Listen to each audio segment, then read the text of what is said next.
KTCT-PT-യുടെ അഖിലേന്ത്യാ അധ്യക്ഷനായ ശ്രീമാൻ ഗഫൂർ ഇപ്പോൾ ഇങ്ങനെയൊരു പ്രസ് മീറ്റിംഗ് വിളിച്ചുകൂട്ടാൻ കാരണം എന്താണ്? അത് ഞമ്മള് KTCT-PT വിടാൻ തീരുമാനിച്ചു. ഇനി വയ്യ, മടുത്ത് ഞമ്മക്ക് രാഷ്ട്രീയ പ്രവർത്തനം. താങ്കൾ അരാഷ്ട്രീയവാദത്തെ പ്രോത്സാഹിപ്പിക്കുകയാണോ? ഒരിക്കലുമില്ല. ഞാന് ആ പറഞ്ഞ സാധനത്തിന് എതിരാണെന്ന് നിങ്ങൾക്കറിയോ? ഞാനിപ്പോ വരുന്നത് ഡൽഹിയിൽ നിന്നാണ്. അവിടെ ഒരു ചടങ്ങിൽ പ്രധാനമന്ത്രിക്ക് ഒപ്പരുന്നാണ് ഞമ്മള്. പ്രധാനമന്ത്രിക്കൊപ്പോ? താങ്കളോ? എന്നിട്ട് ആ ചടങ്ങിന്റെ ഫോട്ടോകളിലും വിഷ്വൽസിലും ഒന്നും താങ്കളെ ഞങ്ങൾ ആരും കണ്ടില്ലല്ലോ. അത് പബ്ലിസിറ്റി നമുക്ക് ഇഷ്ടമല്ല.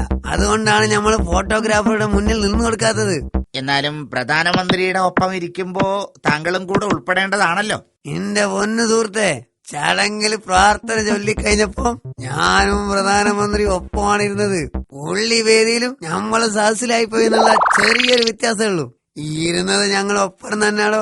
അല്ല, എന്നാലും എന്തുകൊണ്ടാ താങ്കൾ പാർട്ടി വിടാൻ തീരുമാനിച്ചത്? ഇതൊക്കെ അറിയാൻ മലയാളികൾക്ക് ആകാംക്ഷയുണ്ടേ. KTCT-PT എന്ന പാർട്ടിയിൽ ഇനി ഞമ്മള് പ്രവർത്തിക്കാൻ ആഗ്രഹിക്കുന്നില്ല. ഞാൻ പറയുന്ന ആരും കേൾക്കില്ലെന്ന്. ആരും ഞമ്മളോട് ഒരഭിപ്രായം ചോദിക്കുന്നില്ല. മീറ്റിംഗ് കൂടുന്നില്ല. ഒരു മണ്ണാങ്കട്ടയില്ല. പിന്നെ ഞമ്മൾ എന്തിനീ പാർട്ടിയുടെ അഖിലേന്ത്യാ അധ്യക്ഷനായി തുടരണം? കൊള്ളാവുന്ന പാർട്ടികൾ വേറുണ്ടല്ലോ നാട്ടില്. അവയിൽ ഏതെങ്കിലും ഒന്ന് ചേർന്ന് ഇനിയുള്ള കാലം ജനങ്ങളെ സേവിക്കാനാണ് ഞമ്മളെ തീരുമാനം. പക്ഷെ ഒന്നുണ്ട്, നമ്മൾ പോയി കഴിഞ്ഞാ പിന്നെ KTCT-PT എന്ന പാർട്ടി ഈ ഭൂമുഖത്തുണ്ടാവൂല. താങ്കൾ ആ പാർട്ടിയുടെ അത്രയും അവിഭാജ്യ ഘടകമാണല്ലേ? അതൊന്നല്ലടോ.